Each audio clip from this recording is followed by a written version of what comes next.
I think in terms of qualities, the quality or the grade of iron ore, it's generally expressed in terms of Fe or iron content. And then once the ore has been crushed and screened, if it's what we call a DSO, which is a direct shipping ore, it can, it's ready to be put like inside the ship and be sent to the customer.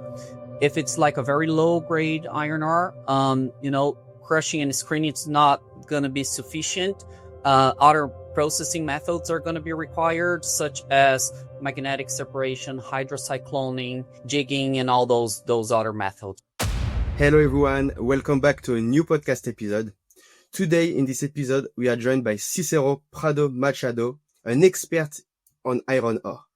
It's a pleasure to having you, Cicero. Can you introduce yourself, please?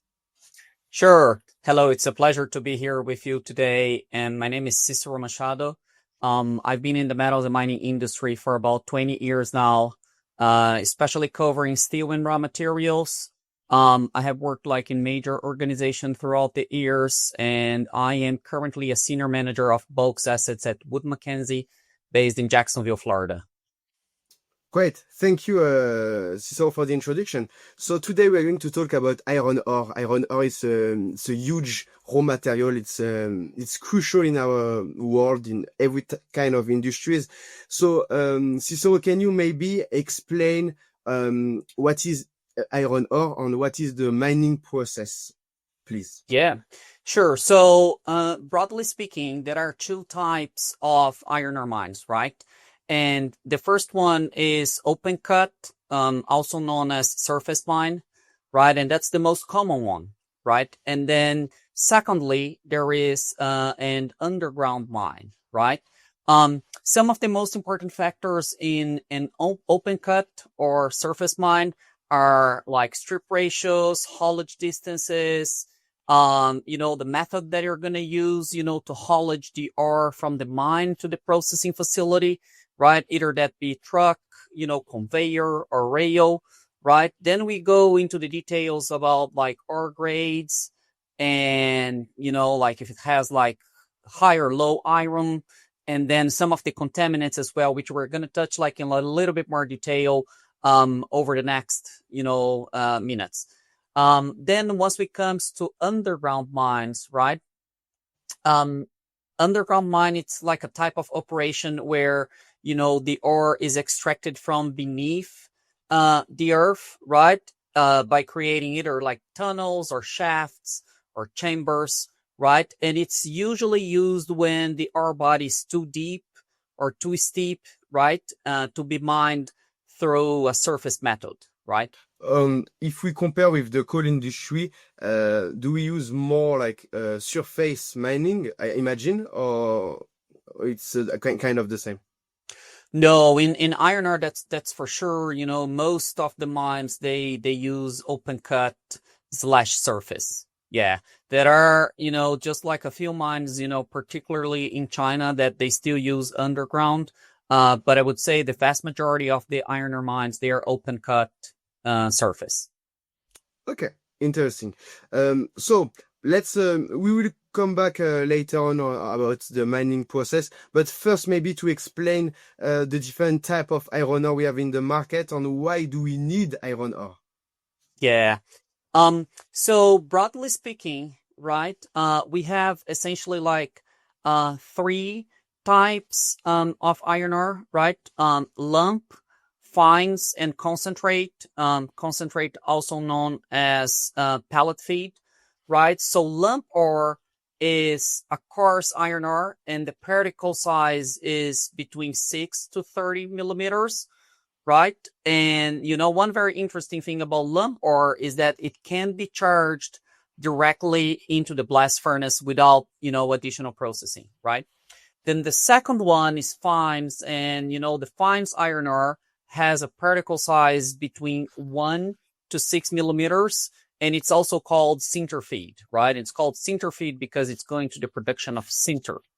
And then the third one is concentrate and also pellet, also known as, pellet feed, which is a very fine iron ore, and it has like a particle size between 0.1 to 1 millimeter, right? And I think in terms of qualities, the quality or the grade of iron ore, it's generally expressed in terms of Fe or iron content. Um, Marketable iron ore typically ranges between 56 to 78% iron content. The quality of benchmark iron ores coated, it's also known as value in use, right? And the calculations are usually made on the 62% benchmark, right? Once we talk about the contaminants, or also known as deleterious, the most important ones are silica, alumina, and phosphorus. This episode is sponsored by the Shipping and Commodity Academy. If you want to gain knowledge in the shipping and commodity industry, earn a certification, and boost your career, go visit shippingandcommodityacademy.com, link in the description. About the iron content, because I know that you have ore content. What is iron content, if you can elaborate, please? Yeah, so it's usually, once we think like about the content, we are talking about, it's kind of a percentage of iron ore's mass, right? So if you get, I'd say, 100, kilograms of iron ore, right? That would be, how much, Fe it's contained in that specific mass. Okay, very clear. So this is the two most important value if you want to assess the quality of iron ore, and the ore content and the iron content. Yeah, so, every time that we are calculating the value in use, which is a very broad and also known terminology across the iron ore industry, they're always like gauging, like premia or discounts based on, iron content, right? If it's like higher or lower, and also the contaminants, right? Especially alumina and silica and phos. Okay. So if I compare with coal, because I want to compare with coal, is it the iron content quite similar about on the calorific value, because you have more mass, or it's nothing about? Yeah, I would say that for coal, they're interested more in the calorific value, and for iron ore, we are like usually like more interested in the iron content, right? And because it's something that we can discuss like in a little bit more detail later on in the call, but usually like the higher the iron content, it's going to increase productivity into the blast furnace, right? It's going to increase productivity, and it's also going to decrease coking coal consumption, right? So that's the reason why, especially at a time where steel mills, they're having some very healthy margins, steel makers, they seek high-grade iron ores. Okay, very clear. Thank you. So you explained very well the different type of iron ore we have. So now I want to come back still on quality. So first of all, what do we need iron ore? So I imagine for the steel production, but do we have other use? The majority of iron ore is actually, it actually goes to steel production, right? There are like just like a very, very small fraction, I would say less than 1%, that might go, to eventually like chemicals or, paints and all those things. But the vast majority of iron ore goes to steel production. Okay. Very clear. Thank you. So let's come back to our mining process. How it works, the surface mining. Can you explain, please? Yeah, so essentially, if we are to go back to open cut surface mine, which is, initially a pretty simple method. It's essentially, there is like an overburden that needs to be removed. It depends, the thick of this overburden. It varies a lot depending on the mine, depending on the geology, depending on the country, right? And then once that is removed, it's essentially, from time to time, it's required blasting. And then after it's blasted, and obviously that I am being like very generic and just very simplistic, but, they would put like a truck inside the pit. They would, remove the ore, and then, the truck would, either the truck or even like a conveyor, it's very unusual to be a rail, that would haul, the ore between the pit and the processing facility. But then usually they would take, whatever they dig out of the ground, put inside a truck or conveyor, sent to the processing facility. Then there are like a few steps that are required. The most important ones are crushing and the screening, right? To kind of like produce the right, size of iron ore. Depends on the mine, depends on the geology, depends also on, the targeted market that the company is aiming to. And then once the ore has been crushed and screened, if it's what we call a DSO, which is a direct shipping ore, it can, it's ready to be put like inside the ship and be sent to the customer. If it's like a very low grade iron ore, crushing and screening, it's not going to be sufficient. Other processing methods are going to be required, such as magnetic separation, hydrocycloning, jigging, and all those other methods, right? It's going to depend a lot on the company and the geology and, their appetite for investment on the types of processing that they're going to include in the mine. Okay, very interesting. So to come back about size is quite important. So you mentioned that we have different size based on the geology, so different region, different type of iron ore. Yeah. But as well, during the processing, you can adjust this size. Yeah, you can adjust the size, right? And usually like lump ore, because it's what I said, it can be directly charged into the blast furnace without any additional processing. And most companies, they would essentially, just, dig out of the ground and, without doing any kind of like further processing, a part of eventually some screening or crushing and screening. And for fines, right, it's really going to depend again on the appetite and the targeted market of the company, because fines they have between 1 to 6 millimeters, right? And companies, if they are happy with their strategy, they can, usually just sell fines, right? Which are going to be used in sinter feed, or they can include, like further like processing steps, further like crushing and further screening, and they can try to decrease the size of the particle, right? From, and become like a pellet feed or concentrate, which would go to pellet production. Right. So it's a matter of, the goal of the company, right? If they want to invest a little bit more in beneficiation facilities or processing facilities, to eventually sell a pellet feed versus a sinter feed. Okay. In terms of geology, where is in terms of size, the biggest iron ore? Right. So the largest iron ore reserves right now, they are in West Africa, Guinea, right? I would say the largest and highest grade, right? They are in Simandou, right? In Guinea, Western Africa.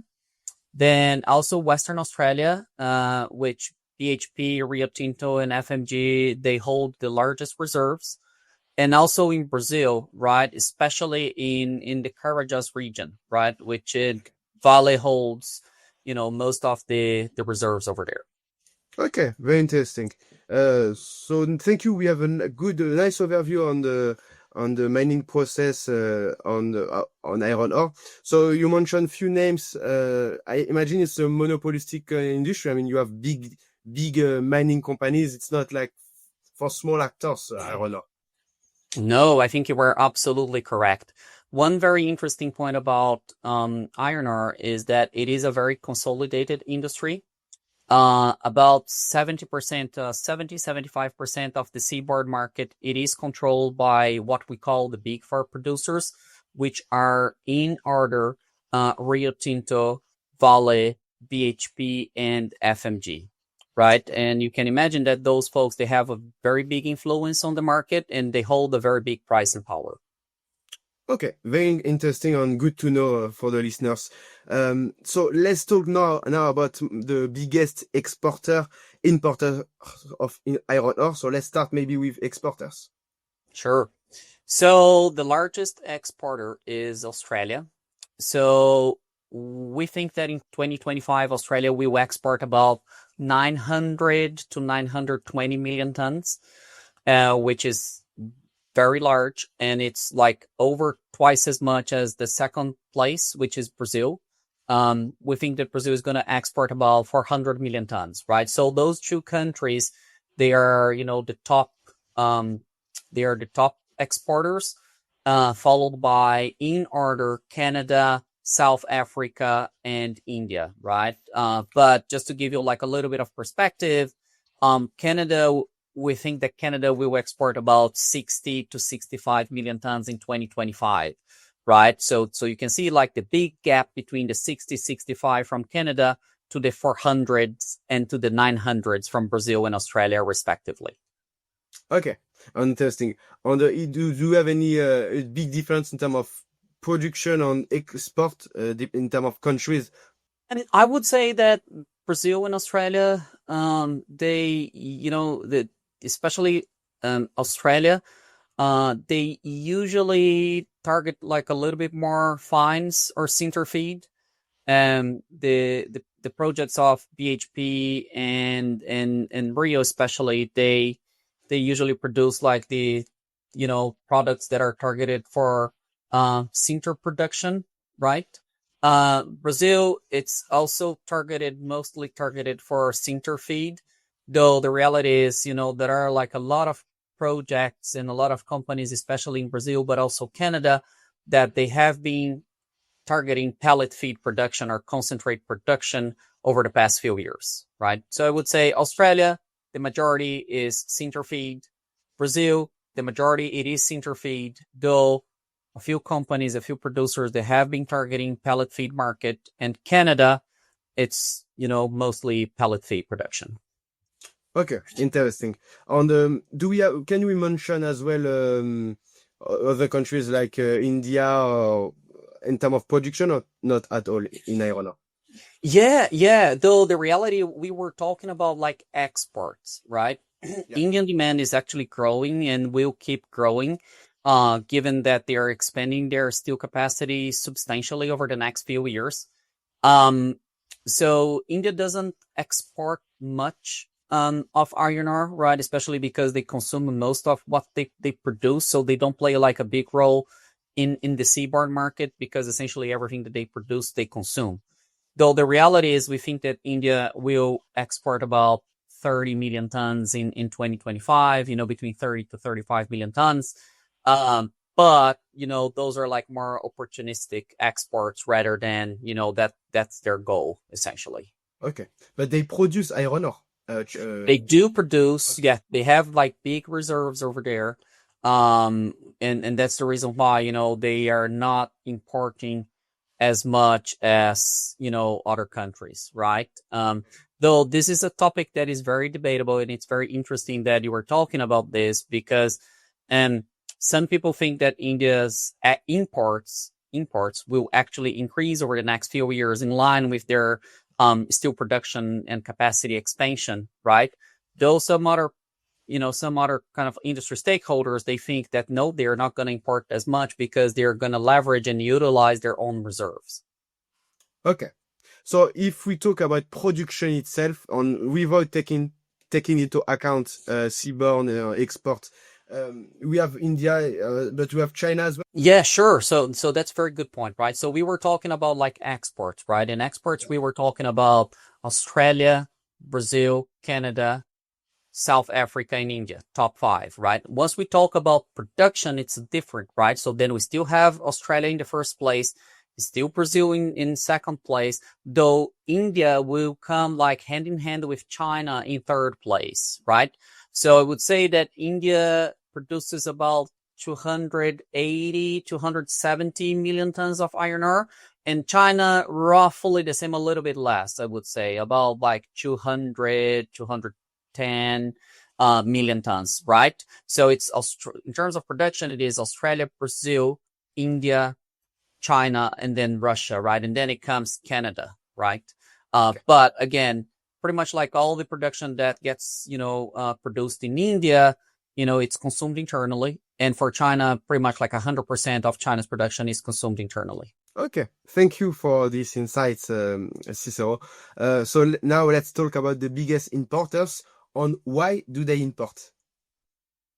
Yeah, and that's a very good question, right? I think they usually import because they don't have, high quality reserves, or because their reserves are not big, right? Or because they're like high cost, or essentially like a mix of everything, right? Let's take China, for example, which is, by far, the largest importer, right? So we think that China will import about 1.2 billion tons of iron ore in 2025, right? And China imports all that much because, their mines, they are not not only very expensive, but they're also like, low grade, right? So they would essentially, they usually turn their eyes into the seaborne market, to the Rios, to the Vales, to the BHPs, to import sinter feed, right?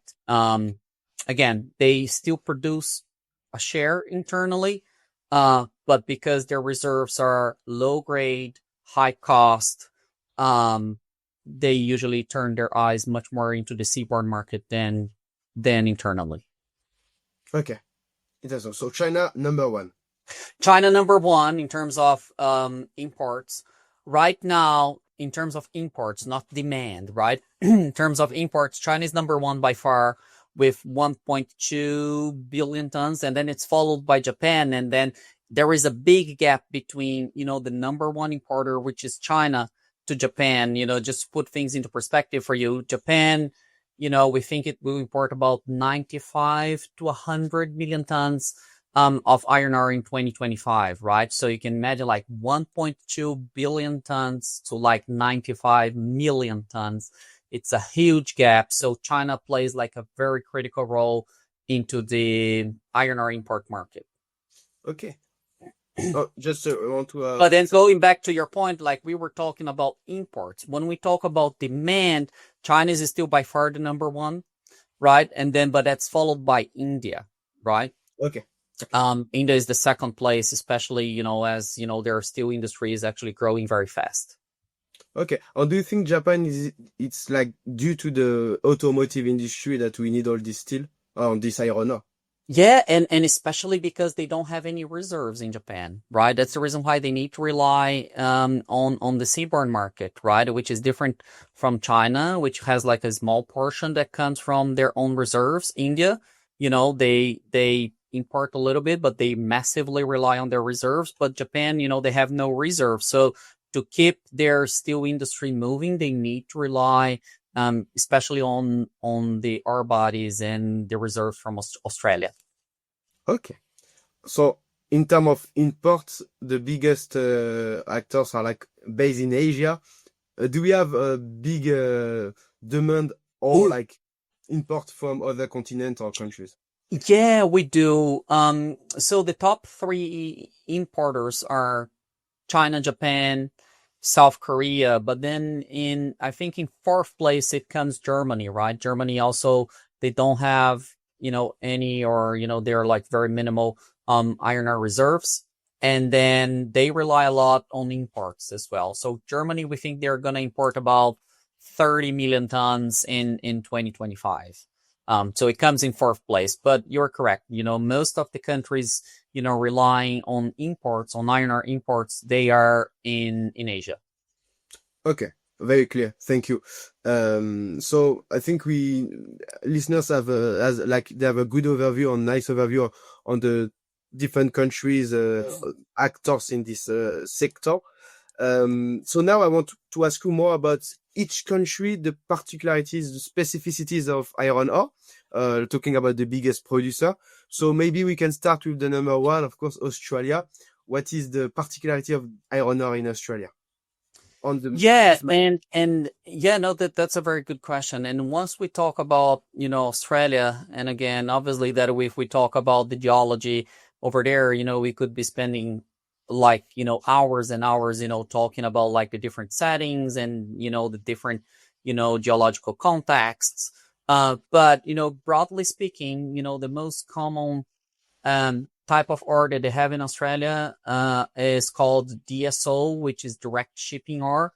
And direct shipping ores, they are very interesting because, it's essentially, as the name says, what you dig from the ground, it just requires minimal crushing and screening, or just basic crushing and screening, and it's a direct shipping ore, right? So, and it's already to be put in a ship and be sent to the customer, right? So that's, the main characteristic of the ore bodies, especially in Western Australia, right? That they have a lot of DSO, right? Direct shipping ore.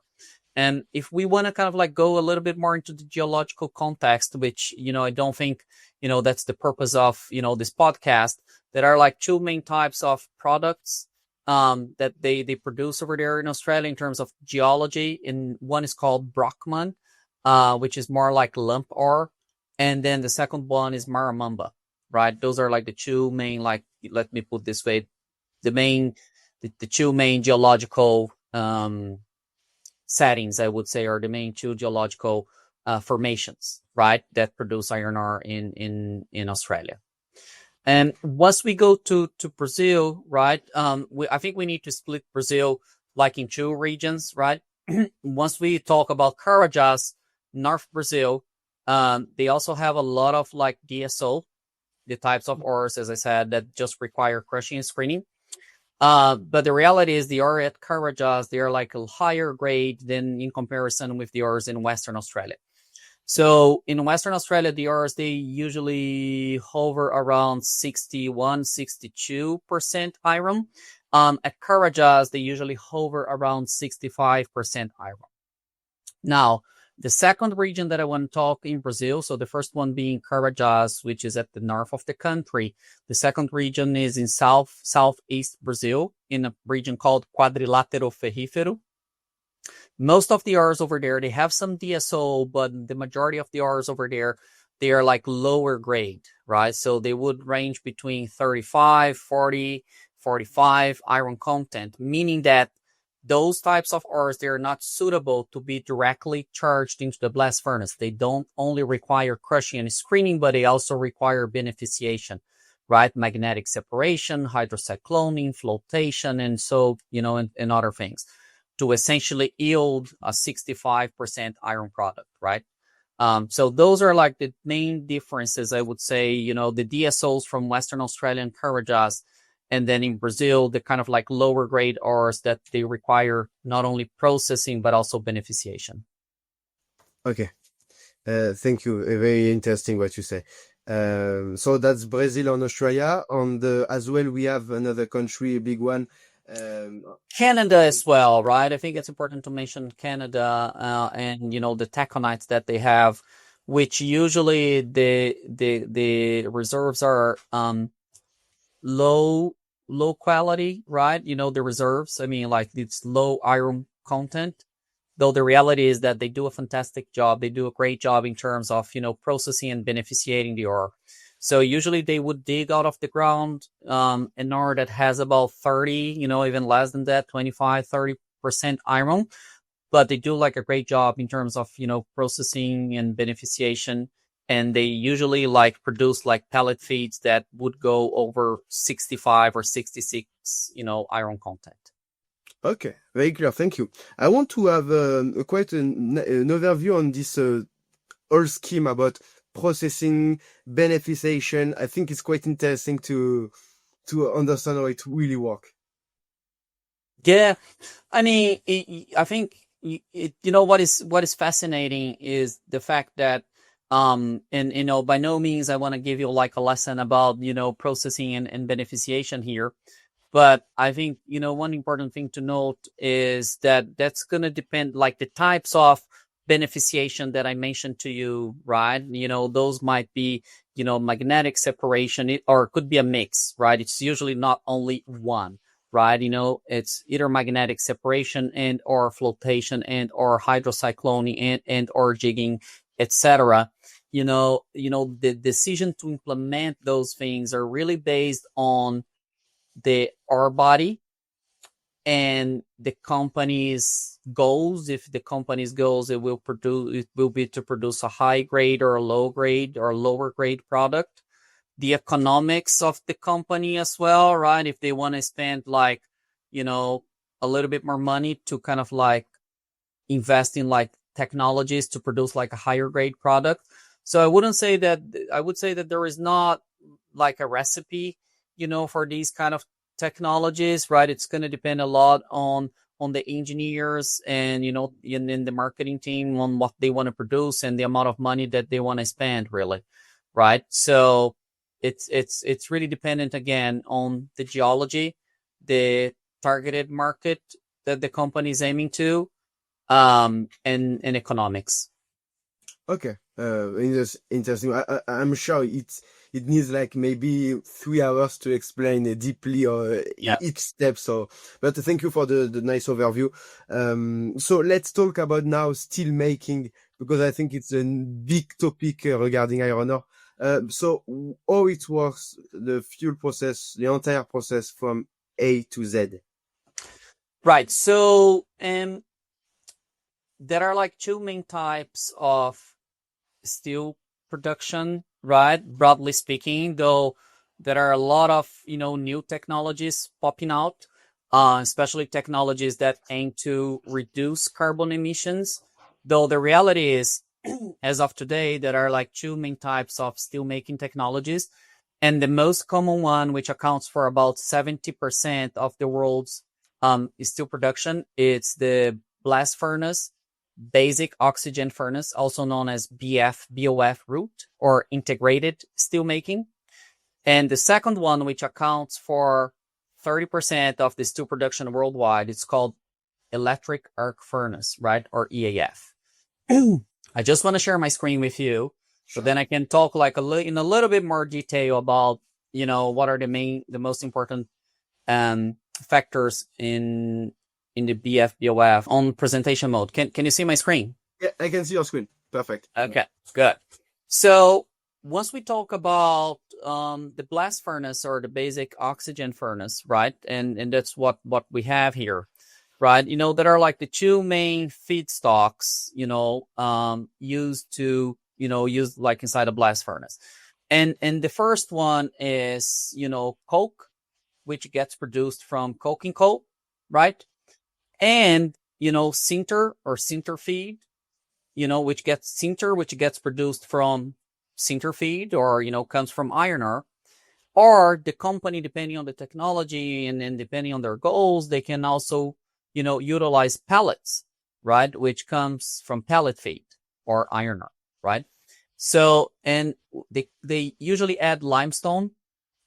So once we talk about like steel production, it's, broadly speaking and very generic and being very simplistic, it's just, they make layers of coke, limestone, and sinter or pellets, right?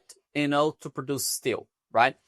Once they have, hot metal out of the blast furnace, they put into the basic oxygen furnace, right? They may or may not add scrap, to produce steel, right? So that's the way that they produce, from the BOF route, right? So again, the most important feedstocks here are coke and sinter or pellets, right? With limestone. Now, I want to share with you, the second one, which hopefully you can see my screen here now. Yes. Okay.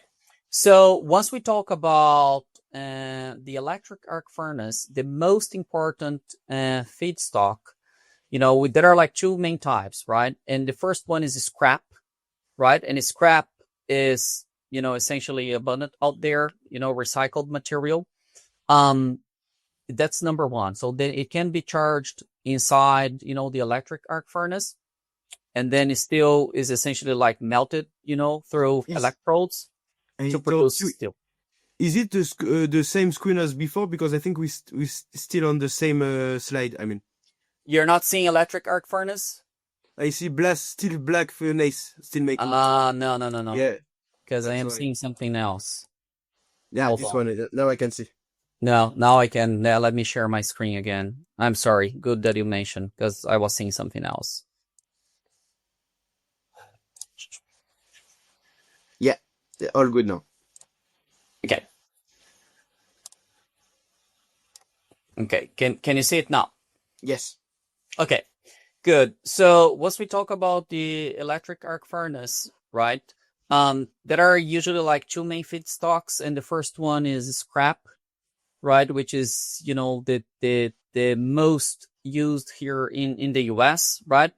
Most of the steel industry here in the US, it's EAF based, and, the most important feedstock is scrap. Once we talk about, the Middle East, which is also like a region that has, most of its steel made out of the EAF route, though they have like a different feedstock, which is called DRI, or direct reduction iron. So scrap, right, is just like recycled material that gets charged inside like the EAF, and then it gets melted in very kind of like broad and simple terms. And then, the second type of feedstock is DRI, right? And DRI, it's usually produced from, pellets, right? Or DR pellets, right? That's the reason why there is iron ore here. So they usually use like DR pellets, to produce DRI, which gets charged inside the electric arc furnace.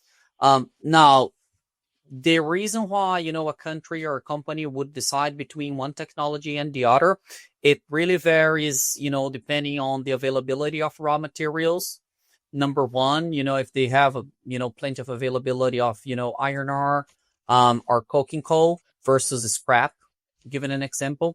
The EAF, it consumes a fair amount of gas, so it depends a lot if they can source, cheap gas and cheap electricity, so then this would be like a second like, the factor for them to decide on whether to go BF, BOF, or EAF.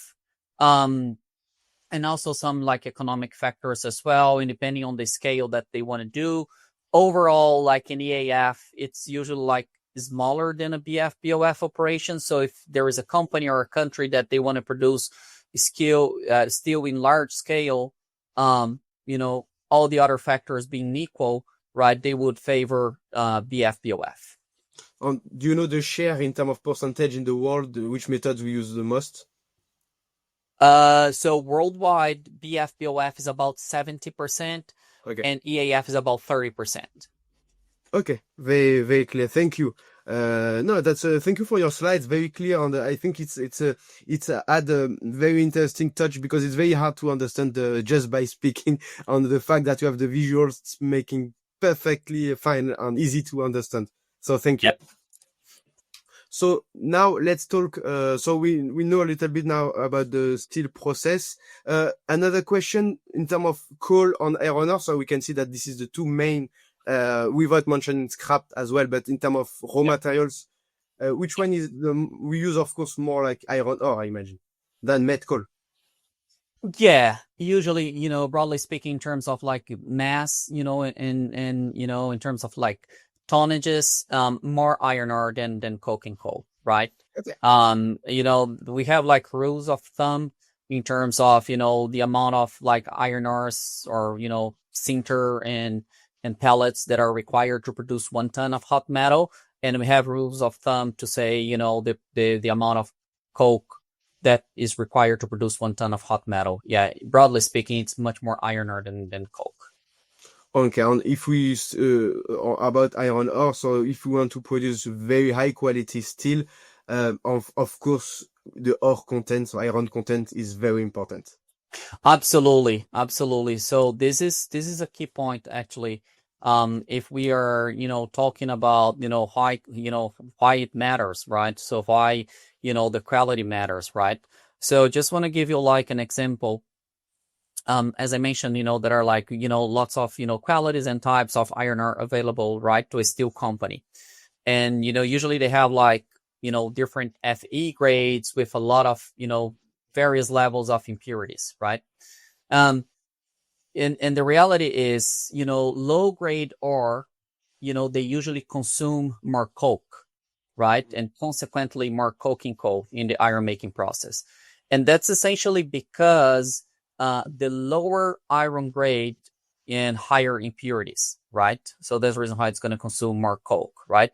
And it also consumes more sinter to produce every ton of hot metal from the low grade ore, right? And I know it sounds complicated, right? But if you're like familiar with the industry, you would understand, what I talk about, right? So that essentially means that, more impurities, if you kind of like use low grade iron ore to produce sinter, that means that, more impurities are brought into the blast furnace and more slag is generated as a consequence, right? So that's just to give you like an idea, to why, the grade matters, right? Okay. So thank you for this explanation. So now let's talk about shipping and how we transport iron ore. So I imagine shipping, this is one of the only way to transport iron ore. I think we have as well rail transportation, if I'm correct. Yeah, so I would say that for exports, most of the exports they are done, through the seaboard market versus the landborne market, right? Unless it's being like, transported between, eventually like a few countries that, they border. But most of the exports they are done through the seaborne export market. And I just want to kind of like share my screen with you again, because I think that's going to be beneficial for whoever is seeing us here. So hopefully you can see my laser pointer here. No, maybe only your mouse. Okay, not a problem. But you can see the ship classification here, right? You can see the slide.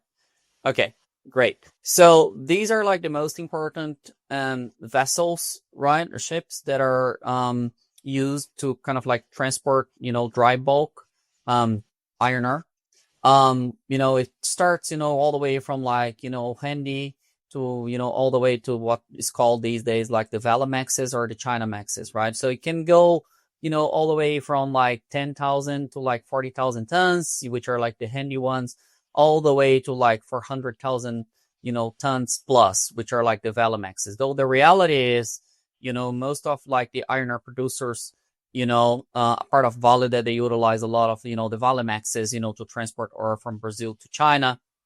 Most of the producers, they rely on Capesize or eventually like Panamaxes. It's between here, Panamaxes and, very large ore carriers, right? The VLOCs here, right? Okay. Okay. So I think it's quite interesting as well to explain a little bit the story behind the China and Valemax. Yeah, no, absolutely. So I think this is a very interesting topic. Did I stop sharing my screen? Sorry. Yes, no problem. Oh, I'm sorry. I'm sure you're gonna have to edit this. No worries, I'm used to it. Yeah. Okay. Yeah. So I will explain I will explain the story between the Valemax and China, right? Freight. So the way Brazil and Australia they compete, one of the ways that they compete in the iron ore market, it has always been, and again in very kind of like broad terms, it has always been like the Brazilian quality against the Australian logistics, right? I'll give you like an example, right? So freight, between Brazil to China, it's between 2.5 to 3 times more expensive than the freight between Western Australia to China, just to give you an example. So 2.5 to 3 times more expensive, right? Okay. So with that in mind, Vale said, you know what, we need to start thinking about a way to bridge the gap in terms of, shipping, right? In terms of our freight, our freight disadvantage in comparison with the Australians. And that's the reason why a few years ago, they introduced the Valemaxes, right? Essentially, to kind of like, try to bridge this gap and this kind of like freight disadvantage, right? So they would, in a single trip, they would transport more iron ore to China, right? It's still, they still have the freight disadvantage, though the reality is they can essentially do less trips, to transport the iron ore, right? And so Vale, of course, is a company. So do we have, for example, Rio Tinto, BHP, they use as well this very large carrier, or it's only Vale?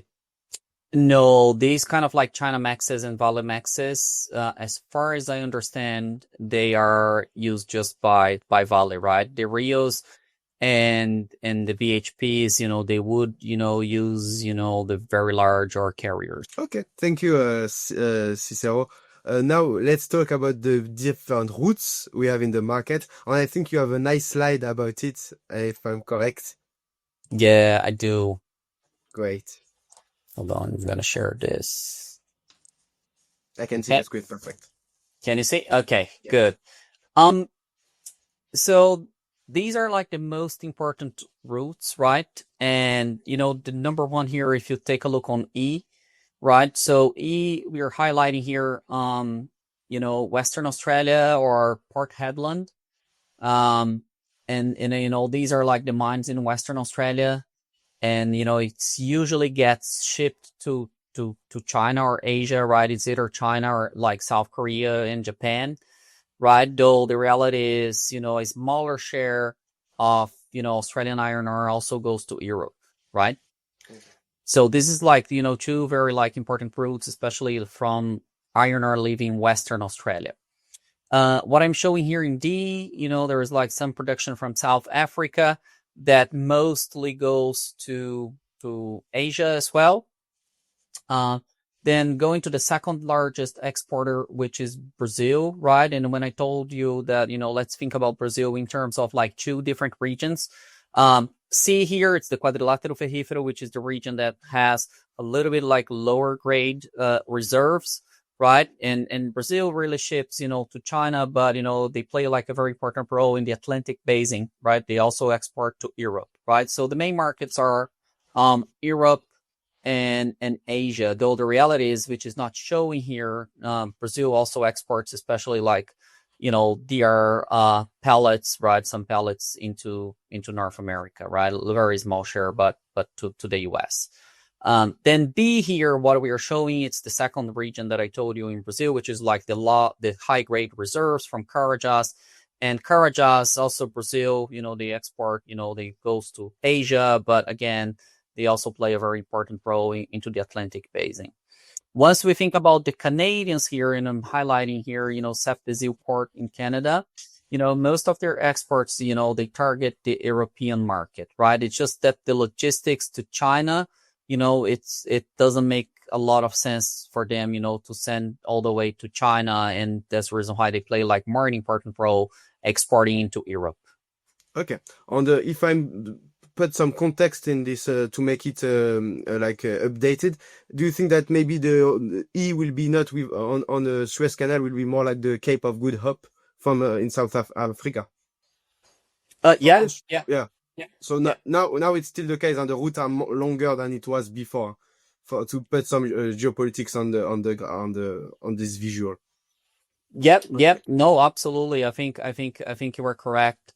And, I think one important thing, to kind of mention here, as I was telling you before, I just wanted you to take a look at the distance here between E to kind of like Asia and China and Japan, and the distance between C all the way to Asia here. That's the reason why Brazil and Vale, and the Brazilian players and exporters, they have like the freight disadvantage that I was telling you before. And that's the reason why that incentivized Vale to kind of bring online the Vale Maxes. Okay. I want to ask you more about the route D from South Africa to Europe. Is it quite common, this route? Because I think it's a cool route as well. No, it's not a very common route. South Africa, it doesn't produce as much iron ore as, and as Australia, Brazil, and Canada. I think it's the fifth largest exporter.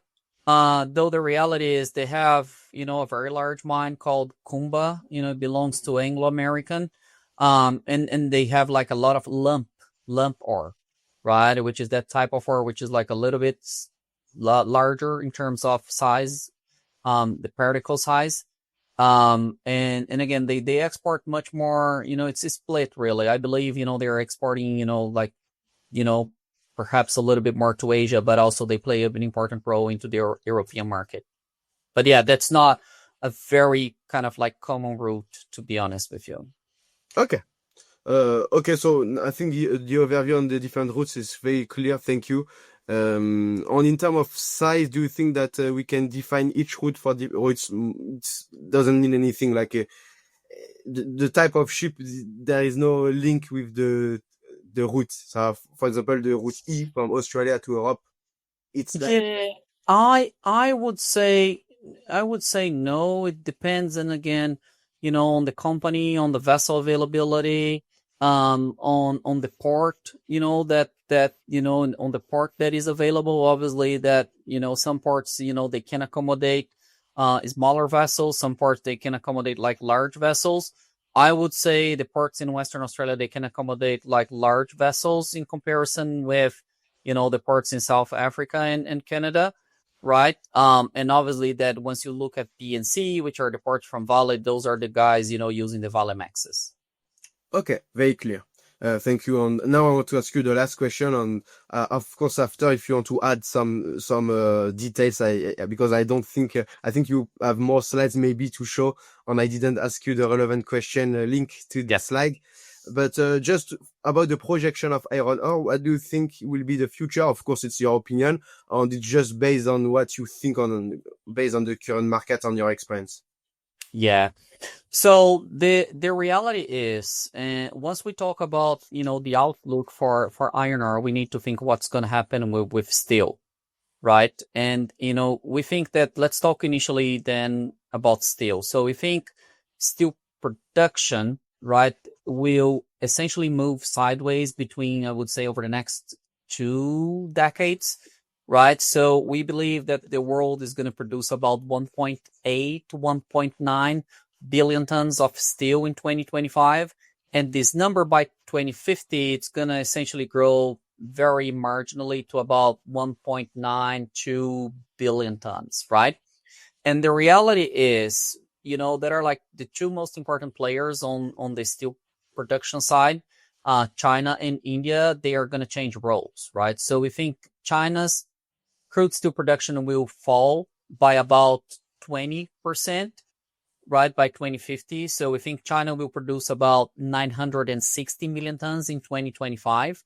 And this number will fall to about 670 million tons by 2050. So it's essentially like a 20% fall, right? On the other hand, we have India, which is going to grow by threefold, right? So we think that India will produce about 160 million tons, and then it grow all the way to 460 million tons by 2050.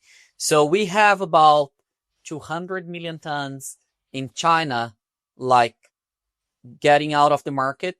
And then we have about 250 million tons in India coming into the market. So that's, the puzzle, right? It's essentially like, China declining and India increasing production. And there's a reason why, steel production is going to move eventually like sideways. Moving on to how that's going to translate into like iron ore demand, it's going to be like essentially the same. So we think the world will consume about 2.3 billion tons of iron ore in 2025. And then by 2050, this number is going to be essentially the same, right? 2.3 billion tons. Okay. Very, very clear. And again, the most important thing I think to memorize is that it's a lot based on China and India. That's right. So it's a lot, based on China and India, right?